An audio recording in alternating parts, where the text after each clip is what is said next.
Hello again, welcome back. We're going to do the next one, which is task 12B. As you can see, create a program that will ask the user for an integer between 2 and 15 and then print out a list of numbers from 1 to the number entered, and the square of the number. So this is actually quite a simple program, but there is a trick to it. So if the user entered 3, then the program is output 1 times 1 up to 2 up to 3. Tricky, but not impossible. Obviously nothing is impossible. So we want to know how many numbers the user... Wait, no, not that one. Silly me. Right. We're talking about random number. Can be used any number between 2 and 15. I'm actually using the random number for that. Why not? We can ask the user to enter a number between 2 and 15, but I'm actually getting the computer to generate a random number just to add a little bit of an edge and to revise random numbers. So we use our instruction import random, and then the code is as follows. I'm just going to call x my number. My random number equals random.randint from 2 to 15. That is the high, the low, the lowest number, and the highest number. Just to double check, I'll put in a little bit of code here which says print the random number is at x. Luckily we don't have to convert x to a string to display it in a print statement, so that's a good thing. So if we didn't have this, we would actually have the following.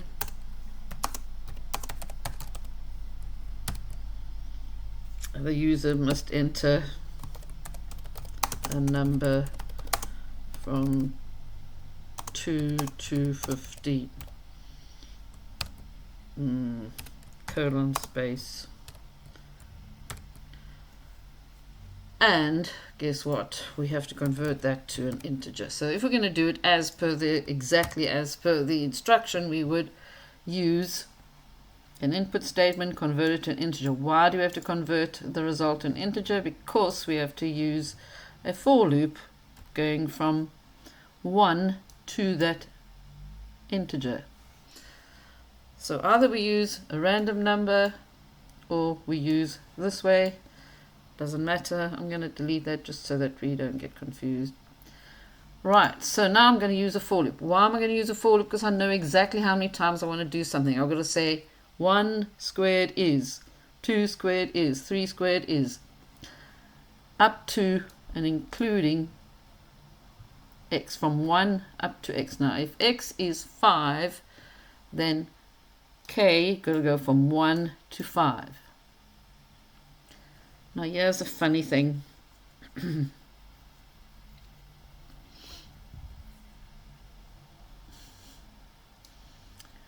I've got to use this for k in range 1 to x plus 1. In fact, I'm going to put this into Python and show you exactly that it actually does work.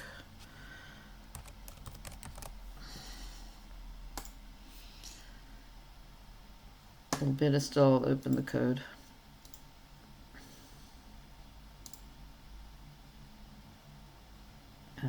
Where is it? No, not there.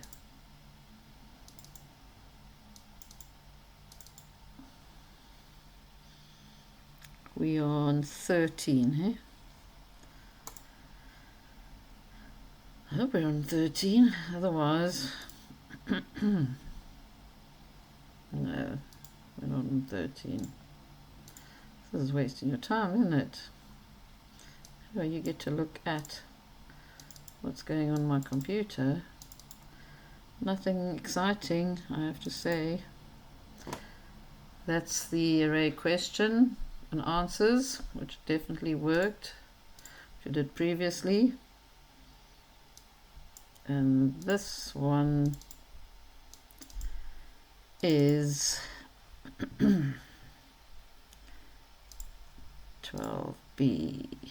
Yep. Right, so you can't actually see this, it's quite tricky, but what I'll do is I will just put it into Notepad because I know that actually works. We've got to go from, for k in range 1 to x plus 1, and it has to go from 1. So if x is 5, let me run this for you. And then you'll be able to see. So if my random number is 15, it's going to go from 1 to 15, and the code is exactly as that. The random number is 15. I wanted to display the random number, so I put that print the random number is x so that I can actually see the random number. It's very important. Sometimes you have to do that, you know, you have to go basically put in a string, display your variables. In this case my variable is x, so I'm displaying that variable so that I can see that, oh, that's my random number, and then it's going to start from 1 all the way to 15. But I have to put in x plus 1, because if I don't, it's actually not going to go from 1 to 15. I will take that 1, change it to a 0, and we'll see what happens.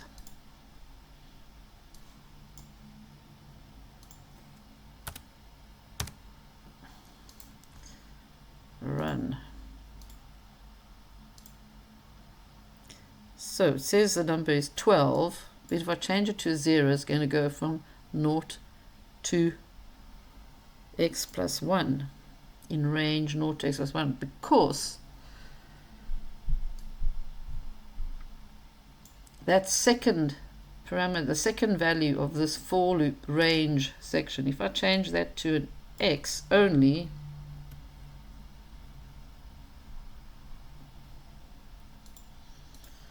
it will give me the answer. If it's 2, it's going to go from 0 to 1, and then it leaves out the actual number 2. If the random number is 2, it's going to leave out that last one, so I have to change it to x plus 1.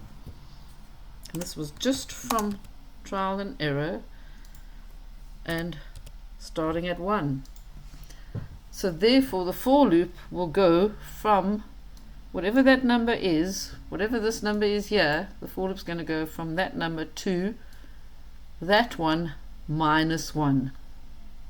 And that is the format of this range statement, where your lower value is going to be that one, but the upper value is 1 minus x, that number minus 1. Whatever x plus 1 is, if it's 15, it's going to go to 14. If it's 12, it's going to go from 1 to 11. And that is the trick over here with this particular program. This next line is pretty simple, because all we're doing is displaying k starting at 1, and then joining that to a string called squared is, and then multiplying out k times k, converting that to a string. Maybe I didn't have to convert it to a string, maybe I did have to convert it to a string. Let's see. If I don't convert it to a string, we'll still display, taking away the str, which converts k times k to a string. Run. Yep, it still works perfectly fine. So I don't actually have to put the str there, and that's what's so cool about Python. When you display numbers, you don't have to convert them to strings. So there you go, that's the answer. And the question again was, we need to have this set up. If the number is 3, if the random number is 3, 1 squared is 1, 2 squared is 4, 3 squared is 9.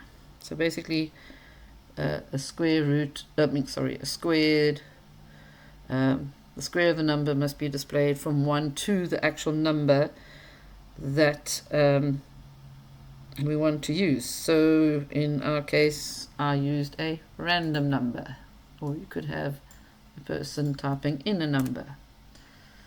Right, so it was a simple program, one for loop, and I've got to have a for loop counter k that's going to go from 1 to the number -1. That's why I had to put the number +1 so that I could actually see the actual number. So it was 14, we wanted to see 14 at the end. If you don't get it, then just go over it again and then you will get it.